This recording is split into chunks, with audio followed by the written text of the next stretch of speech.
Welcome to the Research Works podcast. My name is Dr. Dana Poole and I get the privilege of bringing to you a very special series this week. I am here in Slovenia at the European Academy of Childhood Disability, interviewing the researchers and presenters about their work. This is very exciting and I can't wait for you to delve into this whole research conference series. We hope you enjoy the series.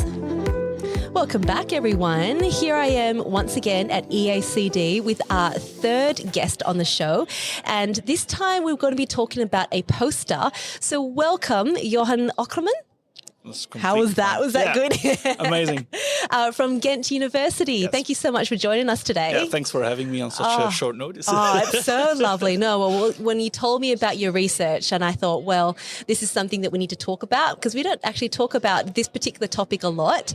So your poster is titled Measurement Practices and Use of Technology Among Flemish Pediatric Physiotherapists, which I feel is so topical because technology, we're always talking about it now and where does it actually sit. But before we get into that, maybe tell us a little bit about how you came into this area, like what brought you here, because you're doing your PhD. That's not a small thing to decide on.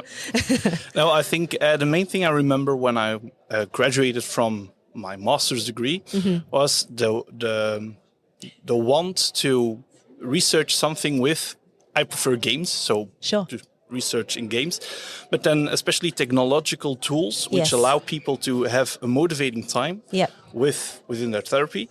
And I didn't find any click, or I tried some propositions with some professors, but my grades weren't the best of the class, so it was a little bit difficult to find my way back into the world of academia.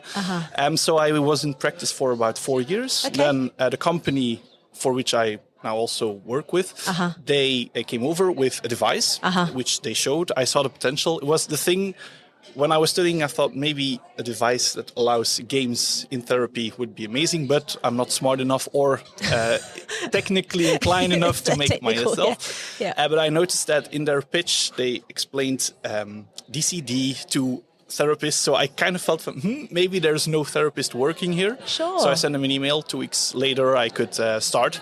And then they quickly started the process of trying to get a backland grant, which is a firm cooperation between a university and a company in Flanders. And that's basically how I rolled into the whole process of investigating technology within physiotherapy in Belgium. Oh, look, that's a great story. I love that because firstly, the partnership between industry and university is really important, right? Because we were talking before and we increasingly recognise that research can't be done in a silo.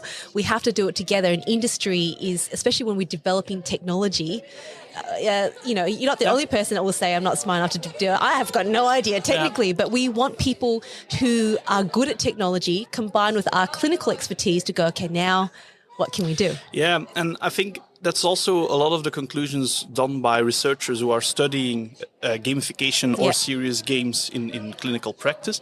Is the fact that, they are there, but for instance, the Wii Fit was investigated to hell and great results. But the Wii is no longer made because it's a commercial company.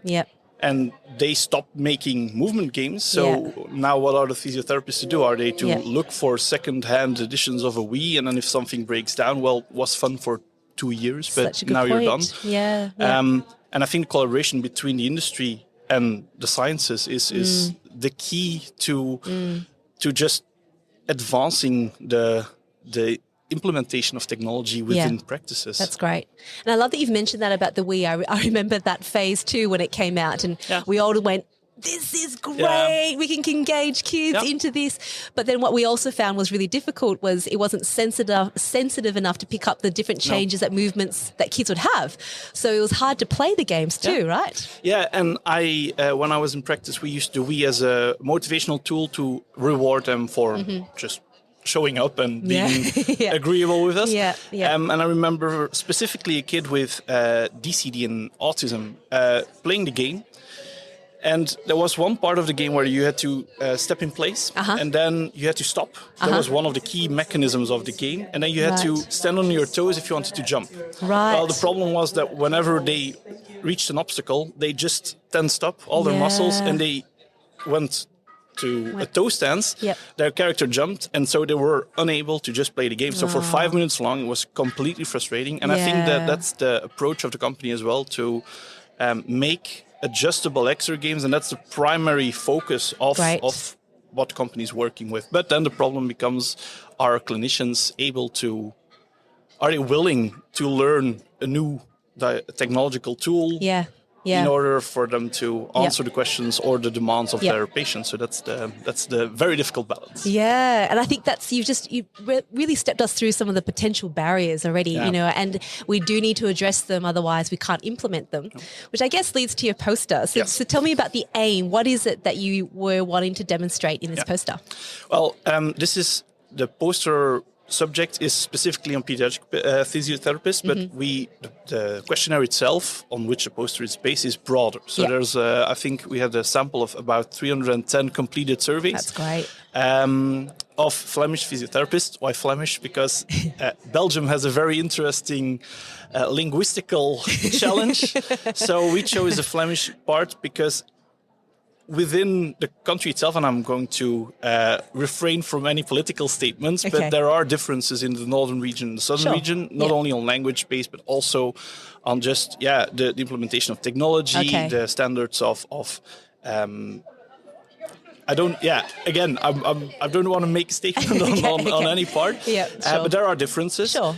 So we chose the Dutch population, or the Flemish-speaking, Flemish-speaking population of the country, to ascertain how are they measuring things, because my PhD research was about measurement, technology, and gamification. Right. So we wanted to know, how are they measuring? Are they measuring what they should be? And then how are their attitudes towards technology? Because it's all fun and games to say technology is great, but if the population whom has to use the technology is no fan of just the idea, then it's very difficult. So that's that was the aim of the investigation. Right. We posed a questionnaire in 4 parts. Whoa. I'm very sorry. That's the table. That table. We did 4 parts. One of them was about the demographics, standards stuff. Then the measurements, standardized outcome measures that we did. And then balance assessment measures specifically. And lastly, technology. Okay. So the results I showed in my poster are just main demographics to show that in pediatrics in Belgium, and I think if I look around the floor here, then it's kind of similar globally, but 95% of all participants were female in the pediatric field, which could also be an indication of why sometimes technology, I'm not saying women are difficult with technology, but there is some demographics suggesting that women sometimes feel less inclined to work with technology instead of providing care on a one-on-one basis. Yeah, sure. And then we asked them, what are you measuring? Are you measuring, first of all? Are you measuring correctly? Which I think in our findings, 11% said we adjust the test itself, we perform as it is written in the guidelines. So that's great. But we pick and choose sometimes which tests in a certain guideline we do. 11% says they do it often, so they basically take some pieces of the movement ABC or the bot, for instance, the bot 2. Bot, So they take parts and then they just perform those instead of others. Wow. So that's 11% that does it often, which means more than 80% of the time in our questionnaire. And then sporadically is between, I think, 50% of the time and then 80%, and that's 33%. So they're performing according to guidelines, but they're picking and choosing what test they're performing. The main thing why is because of time constraints. In Belgium, the reimbursement system is very strict, so they don't have the time to perform an hour and a half long tests. So that's why technological tools might help to perform standardized and efficient. That's such an interesting point, because when you talk about, obviously assessment is the core of how you can make a lot of decisions, how you can measure whether someone is improved or not. But when they are really lengthy, it's worth saying that, who's going to pay for that time, and is it a worthwhile use of time? I mean, technically it should be, but is there a better way? And I guess that's the question you're asking. Is there a better way we can assess, given those are some of the barriers? The main philosophy of my doctorate was just let them play extra games, and you distill movement data from them playing the extra games. You don't test them formally, which some of the researchers will already be angry at me over their microphone.